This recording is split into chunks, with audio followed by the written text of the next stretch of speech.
Road ప్రమాదం జరిగినప్పుడు bus యజమానులు ఏం చేస్తున్నారు? ఏం చేయాలి?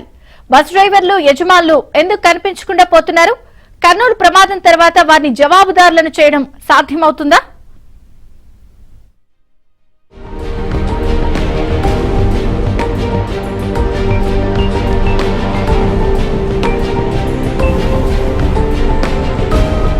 కర్నూలు బస్సు ప్రమాద ఘటనా స్థలంలో హృదయ విదారక పరిస్థితులు కనిపిస్తున్నాయి.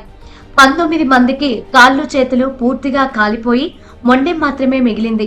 DNA పరీక్షల ద్వారా మాత్రమే మరణించిన వ్యక్తుల ఆనవాళ్లు గుర్తించగలమని ఫోరెన్సిక్ వైద్యులు చెబుతున్నారు. బస్సులో మంటలు వచ్చినప్పుడు దాదాపు 3000 డిగ్రీల వేడి ఉద్భవించి 5 నిమిషాల్లో దేహాలు కాలిపోయాయని ఫోరెన్సిక్ ప్రొఫెసర్ చెబుతున్నారు. బాడీలో బొగ్గు అయిపోయినాయి, కాళ్ళు చేతులు ఏ బాడీకి లేవు, మొత్తం బాడీ ఓన్లీ ట్రంక్ మాత్రం అది ఓపెన్ అయిపోయినాయి, ఎముకలతో సహా బొగ్గు అయిపోయి సగం బాడీలే ఉన్నాయి, అన్నీ మొత్తం బూడిదైపోయినాయి. సో ఆ వేడి టెంపరేచర్కి 2000-3000 పైన ఉంటుంది టెంపరేచరు. ఆ టెంపరేచర్కి ఒక్కసారి 5 మినిట్స్ లోపల వితిన్ 5 మినిట్స్లో బొగ్గు అయిపోతాయి. ఇంకా కొద్దిసేపు లేకుండా ఉంటే కూడా అవి కూడా ఆ పార్ట్లు కూడా దొరికే పరిస్థితి లేకుండా ఉండింది. అసలు ప్రమాదం ఎలా జరిగిందనేది చాలా విస్తృతంగా ఆలోచించాల్సిన అంశం. ఒక వాహనాన్ని గుద్దేసిన బస్సు చాలా దూరం లాక్కుపోయిందని తొలుత వినిపించింది. ముందే ప్రమాదం జరిగి రోడ్డు మీద పడిన ద్విచక్ర వాహనాన్ని బస్సు ఢీకొట్టడంతో మంటలు వచ్చాయని కర్నూలు ఎస్పీ విక్రాంత్ పటేల్ చెబుతున్నారు. అందుకే ప్రమాద కారణాలు తెలుసుకునేందుకు 4 ప్రత్యేక బృందాలను ఏర్పాటు చేశామని హోంమంత్రి అనిత వెల్లడించారు. అంటే ఒక ఇన్సిడెంట్ జరిగిన తర్వాత చాలా కారణాలు మనం బయటకు తీస్తాం. వీటన్నిటికీ ఇన్వెస్టిగేషన్ చేయడానికి, కేసెస్ ఫైల్ చేయడానికి పోలీస్ డిపార్ట్మెంట్ కూడా ఉంది. సో మీరన్న అన్ని కోణాల నుంచి కూడా, ఎందుకంటే ఇదేదో ఇలా జరిగిందని వదిలేయలేదు, 16 ఫోరెన్సిక్ టీములు పెట్టామంటేనే ఒకసారి అర్థం చేసుకోండి. అందులో 4 టీమ్స్ ఎక్స్క్లూజివ్లీ దీని గురించే, అది ఇన్సిడెంట్ ఎలా జరిగింది, ఇన్సిడెంట్ జరగడానికి కారణం ఏంటి, ఎక్కడ స్టార్ట్ అయింది, ఇవన్నీ కూడా చాలా క్లియర్గా బయటకు వస్తాయి. ప్రతి ఒక్కరి మీద కూడా చర్యలు ఉంటాయి. ఆల్రెడీ కేసెస్ కూడా ఫైల్ అయినాయి. ఇదిలా ఉంటే ప్రమాదాలు జరిగినప్పుడు ప్రైవేటు బస్సు యజమానుల తీరు ఆక్షేపణీయంగా ఉంటోంది. లాభాల కోసం సీట్లు పెంచుకునేందుకు డిజైనింగ్ మార్చే బస్సు ఆపరేటర్లు ఏదైనా ప్రమాదం జరిగినప్పుడు బాధితులను గాలికి వదిలేస్తున్నారు. ప్రమాదం జరిగిన వెంటనే బస్సు డ్రైవర్ పారిపోతాడు. 2 డ్రైవర్లు పాలయానం చిత్తగించిన సందర్భాలు ఉన్నాయి. ప్రయాణికులను వారి మానాన వదిలేసి వెళ్లిపోతారు. మొత్తం తప్పు తమ నెత్తిన పడుతుందన్న భయంతో కనిపించకుండా పోతారు. ప్రమాదం జరిగిన వెంటనే ప్రైవేటు బస్సు యజమానులు స్పందించకపోగా ఇష్టానుసారం వ్యవహరిస్తారు.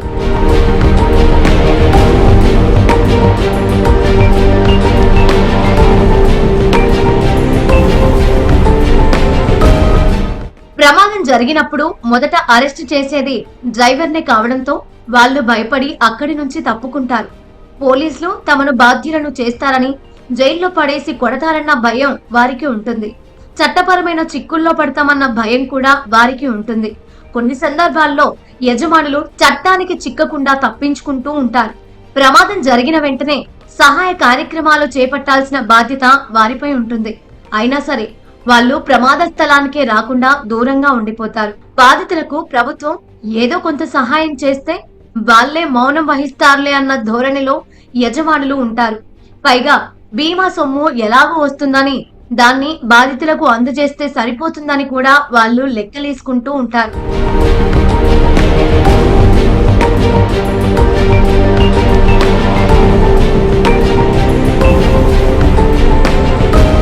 బస్సు స్పీడును నియంత్రించలేని డ్రైవర్లను పెట్టుకొని ప్రయాణికుల ప్రాణాలతో చెలగాటమాడటం సాధారణ విషయమైపోయింది.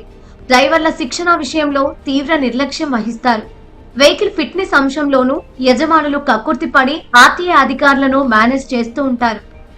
డ్రైవర్లకు ఫస్ట్ ఎయిడ్ లో శిక్షణ ఎక్కడా కనిపించడం లేదు. ఈ క్రమంలో రోడ్డు రవాణా శాఖ నిబంధనలను తుంగలో తొక్కి చాలా రోజులైందనే చెప్పాలి.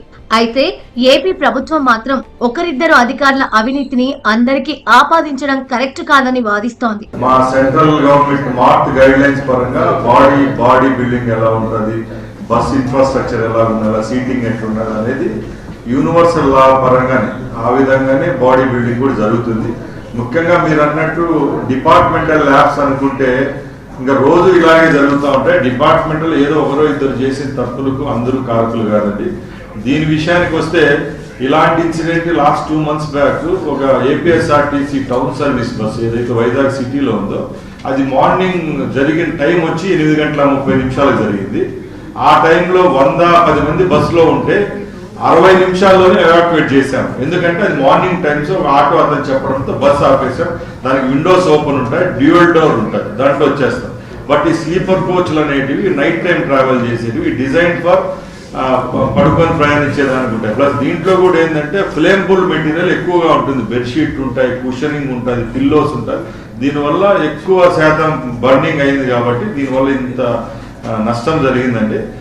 దక్షిణాది రాష్ట్రాల రవాణా మంత్రులతో చర్చించి రోడ్డు రవాణాకు సరికొత్త మార్గదర్శకాలు అమలు చేసే ప్రయత్నం జరుగుతోంది. మరోపక్క ప్రమాదాలు జరిగినప్పుడు స్థానికులు సహాయపడటం వారి కర్తవ్యం. చట్టపరంగా వారికి ఎలాంటి ఇబ్బందులు ఉండవు. పైగా అలాంటి వారికి 5,000 రూపాయల బహుమానం కూడా చెల్లిస్తారు.